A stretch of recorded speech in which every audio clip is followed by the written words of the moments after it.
안녕하십니까. 감사 스마일입니다. 토요일 아침 방송은 감사 스마일이 제주도에서 지금 현재 시간이 아침 6시인데요. 제주도는 오늘 어제 한 저녁 늦게 밤에 비는 많이 왔는데 지금 보니까 아침에는 지금 비가 오지 않고 있습니다. 제가 사실 아침 방송을 갖다가 할까 말까 많이 망설이다가 그래도 제가 할 수 있으면 최대한 아침 방송을 갖다가 빠뜨리지 않아야 되겠다는 생각을 좀 갖던 찰나에 그래도 라이브는 아니지만 아침에 제주도에서 그래도 아침 방송을 갖다가 한번 해볼 수 있도록 하겠습니다. 어제 감사 스마일이 제주도 와서 영어 교육 도시 그리고 또 JDC 면세 사업장 관련해 가지고 또 영상을 갖다가 좀 담았는데 감사 스마일이 편집이 완료되는 대로 또 감스님들께 또 소개를 해 드릴 수 있도록 하겠습니다. 그리고 저는 제주 오리엔탈 호텔에서 지금 숙박을 했는데 생각보다 룸 컨디션도 좋고 또 여러 가지로 친절하고 좋더라고요. 그래서 혹시라도 다음에 제주도 오실 때는 제주 오리엔탈 호텔도 한번 숙박을 갖다 고려해 보시면 좋을 것 같다는 말씀 먼저 드리고 오늘 제가 준비한 소식 한번 이야기 드릴 수 있도록 하겠습니다. 어떤 이야기를 좀 할까 좀 고민을 하다가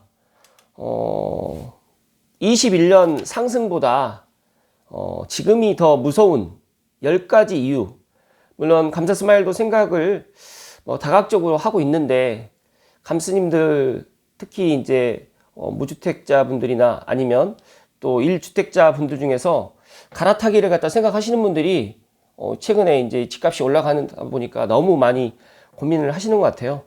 그래서 오늘 제가 생각하는 21년 상승보다 또 지금이 더 무서운 10가지 이유에 대해서 한번 이야기 드려볼 수 있도록 하겠습니다. 첫 번째로는 21년 다들 기억하시겠지만 그때는 호가가 실제로 거래가 되지 않았고 제 기억으로 21년 상반기만 조금 거래되다가 21년 하반기부터는 호가가 너무 높다 보니까 거래가 안 되고 있고 특히 이제 서울 상급지 같은 경우에도 거래가 그렇게 잘 안 됐었거든요. 여러 가지 또 이유가 있었겠지만 그런데 지금은 서울 상급지 포함해서 서초라든지 또 서초가 아니죠. 마포라든지 성동, 동작, 강동구 같은 경우에도 전고점을 갖다 지금 돌파를 하고 있다. 그래서 실제로 지금 카더라가 아니라 그 서울 상급지에 계좌를 좀 달라고 하면 전화도 받지도 않고 계좌를 달라고 하면 진짜 가격을 1억씩 이렇게 올린다고 합니다. 말도 안 되는 그런 현상이 지금 일어나고 있고 두 번째는 전세가가 21년도보다는 그때보다는 지금 현재가 25년 상반기 기준으로 했을 때 약간 더 상승을 했다. 그렇다고 하면 올 하반기라든지 또 내년 정도가 되면 지금의 전세 가격보다 더 내려갈 일은 없을 것 같거든요. 그리고 역전세가 나올 거라고 생각하시는 분들도 없으시잖아요. 그 정도로 지금 전세가도 상승하고 있다. 전세뿐만 아니라 월세도 지금 상승하고 있다. 그리고 세 번째 이유로는 지금 주변 개발을 갖다가 하는 창릉 3기 신도시 포함해가지고 3기 신도시라든지 1기 신도시 선도지구도 해 나가겠다. 또 강남에 재건축을 해 나가겠다라고 하지만 멈추지 않고 무언가를 갖다 지금 진행을 하고 있는 그런 상황이지만 21년도에도 이제 주변 개발을 갖다가 하겠다라는 것들이 있었거든요. 그런데 지금도 주변 개발을 갖다가 멈추지 않고 진행을 하고 있다라는 점. 그런데 실제적으로 시장에서는 그런 것들이 바로바로 지금 체감을 갖다가 지금 못하는 그런 분위기라는 말씀 드립니다. 네 번째로는 금리를 갖다가 보게 되면 21년도에는 저금리에서 중금리로 또 25년도 지금 현재 21년도의 분위기하고는 좀 반대로 작년부터 금리를 인하를 한다라고 많은 분들이 이야기를 했지만 실제로 금리를 인하를 하니까 시장 참여자들이 조금 더 빨리 움직이는 것 같고 또 기준금리를 지금 현재 2.5인데 연말까지 2.0까지 생각을 하고 있는 것 같아요. 그래서 제가 사실 은행 관계자에게 좀 친한 분께 한번 여쭤봤더니 2.0까지는 연말까지는 좀 불확실하지만 2.25, 그러니까 0.25를 내리는 거는 시기의 문제지 언제가 될지가 문제지 2.25까지. 이건 실물 경기가 너무 안 좋다 보니까 금리를 내릴 수밖에 없다라는 그런 이야기를 해 주셨습니다. 그래서 지금 현재는 고금리에서 이제 뭐 저금리까지는 아니지만 지금 중금리로 지금 전환 중에 있고 오히려 이제 중금리에서 올 연말 내년까지는 진짜 2%대 금리까지도 내려갈 수 있기 때문에 많은 사람들이 지금 21년 상승보다 지금이 더 무섭다라는 그런 생각을 갖는 것 같아요. 다섯 번째로는 양극화입니다. 많은 사람들이 양극화에 대해서 강남이라든지 뭐 예를 들어서 서울 주요 입지만 가지고 이야기를 하는데 일단 가장 중요한 팩트 하나는 강남의 천장을 뚫어버렸습니다. 그래서 강남은 과연 어디까지 천장이 있어야 되는데 천장이 없어져 버린 거죠. 그러다 보니까 강남을 못 들어가시는 분들, 용산을 못 들어가시는 분들은 그 주변을 보게 되는데 지금 강남의 천장이 열리다 보니까 갭이 완전 벌어져 버렸어요. 그런데 그걸 갖다가 지금 좁히기는 현실적으로 어렵고 앞으로 신축이라든지 또 재건축이 돼가지고 강남이라든지 뭐 용산이라든지 또 목동이라든지 이런 주요 지역에 새롭게 들어오는 재건축 아파트들 가격은 진짜 넘사벽이 되지 않을까. 그래서 신축과 뭐 얼죽신이라고 이야기하는 그런 신축 아파트들의 인기는 지금보다도 더 강해지면 더 강해지고 가격 또한 정말 우리가 상상한 이상으로 올라가지 않을까 생각을 합니다. 여섯 번째 이유로는 공급 부분을 갖다 보게 되면 21년도 역시 공급 부족이 있었습니다. 그런데 지금은 올 하반기가 문제가 아니라 26년과 27년, 28년, 그러니까 3년 동안의 입주가 없어요. 그러다 보니까 윤재 팀장님도 아예 공급 절벽이라고 내년 키워드를 올해 25년도 키워드는 풍선효과, 26년도의 키워드는 공급 절벽입니다. 이 공급 절벽이라는 이야기가 와닿질 않으시겠지만 실제로 서울 수도권에 내 집 마련을 희망하시는 분들은 이 공급 절벽이라는 이 이야기 때문에 특히 또 3기 신도시라든지 또 분양 청약을 갖다 기다리시는 분들께는 진짜 날벼락 같은 그런 소식이 될 거라는 말씀 드리면서 21년보다 공급 부족이 더 심각한 실정이고 사실적으로 수도권은 앞으로 3년간 물론 운정이라든지 검단이라든지 일부 지역 평택이라든지는 공급이 좀 남아 있지만 고양시만 예를 들어도 그다음에 서대문 은평만 예를 들어도 공급이 없다는 말씀 드리고요. 일곱 번째 이유로는 속도와 커뮤니티 플롭테크가 너무 잘 발달되어 있고 또 단톡방 그리고 또 실시간으로 해서 올라오는 이런 정보들 뭐 스레드라고 또 이야기도 하는데 이런 것들이 거래 속도를 오히려 더 가속화시킵니다. 실거래 신고가 전에는 3개월이었다가 1개월로 줄어들어서 그나마 실거래 신고를 보면서 움직였던 분들이 있다고 하면 지금은 실거래 신고를 갖다 보지 않고 단톡방이라든지 또 부동산에 통해서 바로바로 올라오는 정보들 그리고 또 뭐 시황 분석가 니틀백님의 커피챗을 포함해가지고 또 많은 분들의 그런 인사이트를 현장에서 바로바로 확인을 하고 의사결정을 갖다가 한다는 이야기. 여덟 번째로 이유로는 이제 부동산 참여자 분들이 정말 똑똑해졌습니다. 그러다 보니까 4년 전, 뭐 엄밀히 따지게 되면 2020년도 가을부터 폭등을 시작했고 21년도가 정점을 찍었고 22년도부터는 호가가 너무 없다 보니까 실거래가 안 됐고 22년 하반기부터 이제 정체, 그 다음에 가격 하락, 그리고 22년 연말과 23년 초가 바닥이었다고 저는 생각을 하거든요.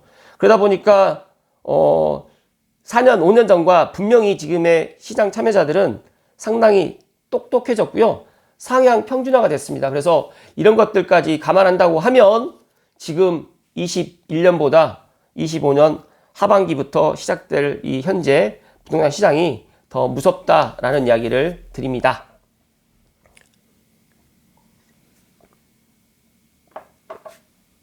아홉 번째로는 돈 가치가 진짜 많이, 그러니까 유동성이 확대됐고 내수 경기가 지금 거의 폭망이라고 하기면 뭐 안 받아들이실 분도 계실 거라고 생각이 되는데 뭐 결정적인 돈을 풀 일만 남았다. 뭐 지역 경제를 살리기 위해서 지역 화폐도 지금 발행하겠다. 추경을 40조를 할 것인지 30조를 할 것인지 그걸 지금 논의하고 있는 단계다 보니까 유동성 확대가 되게 되면 실물 자산, 뭐 부동산에만 돈이 들어오는 게 아니라 뭐 코인이라든지 그리고 주식에도 들어가겠지만 최근에 이재명 정부 출범하고 난 이후에 외국인들이 정말 우리 한국 주식을 많이 매수했는데 그렇다고 하면 한국 주식만 매수를 할까요?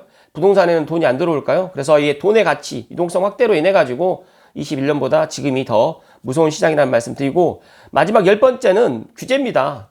21년도는 규제의 끝판왕이었고 전국을 사지도 못하게 만들었고 팔지도 못하게 막아 두었는데 지금은 똘똘한 한 채 때문에 부채 전략이나 세채를 갖다가 매수하신 분들도 거의 없고 최근에 이제 이렇게 집값이 올라가다 보니까 내 집이 오르면 이사를 갖다가 갈 수도 없는 그런 상황이다 보니까 일단 2주택 전략으로 또 하시는 분도 계시지만 일단 지금 현재는 똘똘한 한 채가 가장 유리한 방향으로 설계가 되어 있다 보니까 많은 감독님들 포함해 가지고 많은 투자자라든지 실수요자들이 지금 이 똘똘한 한 채에 쏠려 있다.